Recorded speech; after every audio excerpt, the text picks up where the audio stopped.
Vous voilà, chers amis, je vous accueille dans le cadre de notre émission d'enseignement, d'édification, que nous avons commencé la dernière fois la série Ensemble vers la maturité spirituelle, où nous avons eu l'occasion de parler de l'office, du rôle que le Saint-Esprit accomplit dans l'être humain.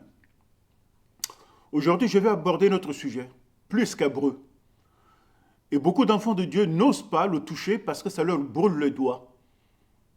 Pour la simple raison qu'elle comporte des réalités spirituelles très profondes, et faute de l'avoir expérimenté ou de l'avoir vécu, on a tendance à le survoler ou à l'aborder que de manière éphémère. Mais j'attends pouvoir orienter votre réflexion aujourd'hui dans la bonne direction. Je pars du texte de l'apôtre Paul dans les épîtres, première épître aux Corinthiens. À partir du chapitre 2, je lirai quelques versets et je vous développerai le contenu. Lequel des hommes, en effet, connaît les choses de l'homme, si ce n'est l'esprit de l'homme qui est en lui? De même, personne ne connaît les choses de Dieu si ce n'est l'esprit de Dieu. Or, nous n'avons pas reçu l'esprit du monde, mais l'esprit qui vient de Dieu, afin que nous connaissions les choses que Dieu nous a données par sa grâce. Et nous en parlons non avec des discours qu'enseigne la sagesse humaine, ni la rhétorique, mais avec ce qu'enseigne l'esprit, employant le langage spirituel pour les choses de Dieu. Ce texte est très important. Si je continue la suite de la lecture, il est question de deux êtres, ou de deux types de personnes. L'apôtre Paul parlera de l'homme animal, il parlera de l'homme spirituel. Mais qu'est-ce que l'homme animal et qu'est-ce que l'homme spirituel? Et entre les deux, il y a un homme charnel. Que dit la Bible à ce sujet? L'homme animal ne possède pas l'esprit de Dieu. Il ne peut recevoir les vérités spirituelles. Pour lui, les vérités de Dieu sont une folie. Il est incapable de les comprendre. Parce que les choses de Dieu, elles sont tellement spirituelles, mais que si nous restons confinés dans notre concept humain, dans notre cadre humain, dans notre raisonnement humain, nous ne pouvons pas le comprendre. Et c'est souvent la grosse erreur que commettent beaucoup de personnes. On a tendance à mettre Dieu dans notre chemin humain. C'est nous qui devons quitter notre chemin humain pour rentrer dans la présence de Dieu. Et si nous le faisons, nous ouvrons la possibilité de vivre les diverses parcelles des grâces de Dieu. Et nous allons voir que la face de Dieu est multiple. L'homme animal, lui, il ne comprend pas cela, comme dit la parole de Dieu. Je vais de le lire. Il peut avoir des sentiments religieux. Il peut avoir des habitudes religieuses. Mais il ne connaît pas Dieu. Il ne connaît pas les choses de Dieu. Nous avons de notre côté le chrétien spirituel, l'homme spirituel sur lequel je vais revenir. Mais entre les deux, il existe l'homme charnel qu'on appelle le chrétien charnel. Lui, il est complètement différent de l'homme animal qui ne connaît pas Dieu.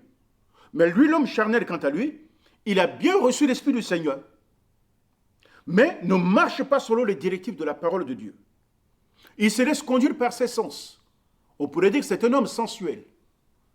Et pourtant, lorsque nous recevons Dieu, c'est comme un bourgeon d'une vigne. Lorsque tu regardes le bourgeon d'une vigne, il y a toute la puissance d'une vie qui est dedans. Ce n'est qu'avec le temps que tu verras bien que la gousse va s'ouvrir, les fleurs vont s'ouvrir, les fruits vont se produire. Et dans la vie chrétienne, c'est exactement ici. Par contre, l'homme charnel qui connaît Dieu, il ne lui donne pas cette occasion pour que l'Esprit de Dieu grandisse et que les fleurs s'ouvrent pour dégager le parfum de la vie de l'Esprit. Il vit selon ses sens. Il vit selon son instinct, on pourrait ainsi dire. Il est dicté par ses sens. Il ne sait pas se maîtriser. Lorsque son cœur lui demande de faire quelque chose, il le fait. C'est vrai, il a Jésus dans la bouche. Il croit que Jésus est le Fils de Dieu. Il sait que Jésus est le Sauveur. Mais il ne dispose pas la force de faire la volonté de Dieu, de marcher dans la volonté de Dieu. Ça, c'est l'homme charnel. C'est un enfant de Dieu, mais la vue de Dieu n'est pas développée en lui. ces anciennes habitudes ont tendance à prendre le dessus. Il dit une chose, mais il ne le fait pas. Et ses œuvres déshonorent Dieu. Ses œuvres déshonorent Dieu. Est-ce que c'est à ce genre de chrétien que Dieu veut avoir affaire? Non. Non. Dieu veut que nous allions beaucoup plus loin. Parce que la vie du Seigneur, c'est une vie d'épanouissement. Une vie de sortie de soi et d'intégrer les dimensions de Dieu. Une vie de sortie de son confinement imposé par le péché, de rentrer dans la dimension de Dieu. Une vie de renoncement de son raisonnement, de ma raison, de mes sentiments, pour pénétrer dans le monde de Dieu. Ça, c'est l'œuvre de l'Esprit. C'est l'œuvre de l'Esprit. Et c'est à condition, c'est à cette condition, rien qu'à cette condition, que nous pouvons voir les choses éclatantes du Seigneur. Les jours qui se succèdent ne seront pas identiques d'apparence. Car la puissance qui est dans notre vie de tous les jours, c'est Dieu qui se met en action. Et nous pouvons voir la facette de Dieu de diverses manières. Souvent, en Europe, on est tellement subordonné, inféodé à la raison, qu'on a tendance à ramener Dieu dans notre escarcelle. Et Dieu est à l'image de ce que nous lui donnons. Vous savez quel nom cela prend? Ça s'appelle l'idolâtrie. Nous avons une fausse image de Dieu. Dans 1 Jean chapitre 5, verset 21, l'apôtre Jean parlait aux enfants de Dieu. Il expliquait la puissance de la vie, de l'amour de Dieu et le salut. Et vers la fin, verset 21, comme un cheveu sous la soupe, il dit, petits enfants, méfiez-vous des idoles. C'est-à-dire, c'est que nous pouvons avoir une image de Dieu qui n'est pas le vrai Dieu. Si nous dessinons Dieu dans notre concept, quel est notre Dieu? C'est Dieu qui nous a créés ou c'est nous qui nous avons créé Dieu?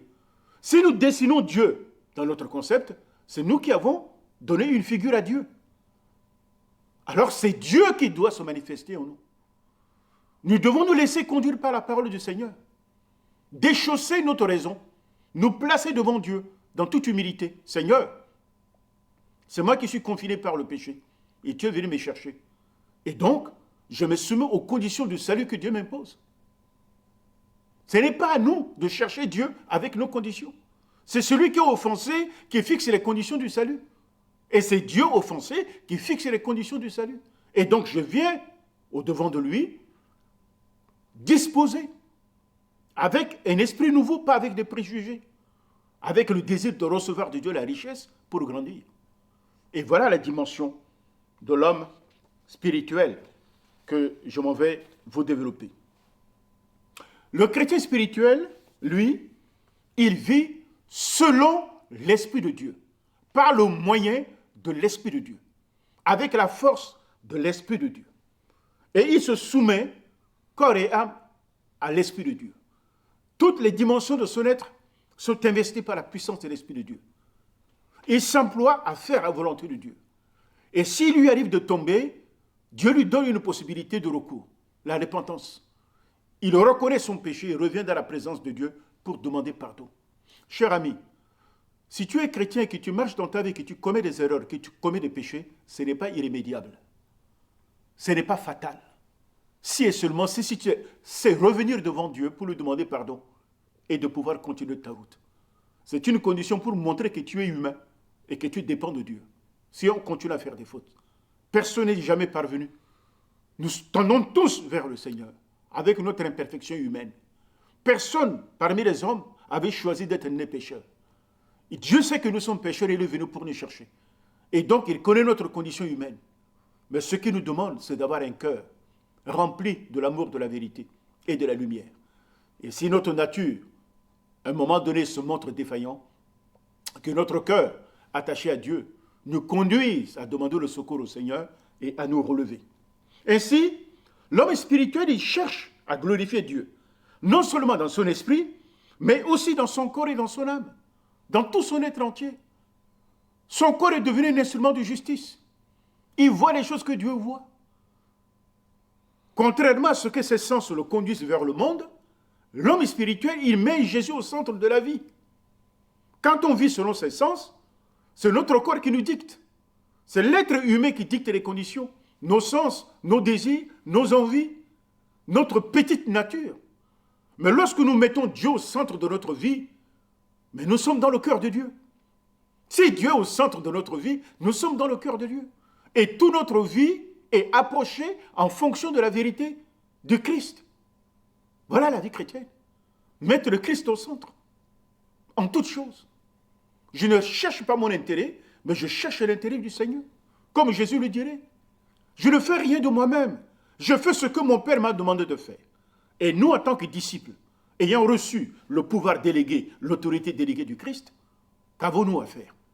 Sinon de faire ce que notre Maître nous demande de faire. Sauf que notre connaissance de Jésus est limitée. Mais tendons vers l'avant. Si je connais Dieu aujourd'hui à 30%, il faut que je fasse un effort de le connaître encore davantage. Parce que le royaume de Dieu qui est en moi est une dynamique qui ne regresse pas. Elle va de l'avant. Et ça me permet de faire la volonté de Dieu. Le chrétien spirituel n'est pas désincarné. Il est dans son corps. Et c'est pour ça que parfois, il y a un combat qui commence entre notre propre désir en tant qu'homme et ce que l'Esprit de Dieu nous montre. Et c'est ce que nous allons voir à la prochaine émission. Quel est le combat qui se dégage entre la vieille nature et la nouvelle nature que Dieu a mis en nous? Parce que lorsque nous sommes devenus chrétiens, Dieu ne nous a pas enlevés de la terre. On vit encore. Et nous avons des habitudes qui sont des habitudes anciennes qui collent à notre vie, à notre réflexe, qu'il faut rentrer dans un programme de déprogrammation, qu'on appelle le déformatage en quelque sorte, si on parle au langage informatique. Et Dieu va commencer à faire ce travail au travers de son esprit en nous. Alors c'est ce que nous allons voir la prochaine fois. Alors mon frère, ma soeur, laisse-toi conduire par le Seigneur. Parmi les 3 catégories de personnes que j'ai citées, je te souhaite d'embrasser la 3e catégorie. Tu n'es pas un homme animal. L'animal n'est pas religieux. Tu n'es pas un chrétien charnel. Si tu l'as été, mais tu peux devenir spirituel. C'est une tendance dans la bonne direction. Ce n'est qu'un point de départ. Mais ne t'arrête pas à ce niveau-là. Il faut aller beaucoup plus loin, en eau profonde avec le Seigneur. Car la vie du Seigneur, c'est une vie d'aller en eau profonde. Dieu a des choses à te révéler. Laisse-toi conduire. Que le Seigneur vous bénisse et qu'il nous donne de réfléchir et de mener une vie conforme à la volonté du Seigneur. Soyez bénis. C'était votre ami Samuel Kabou.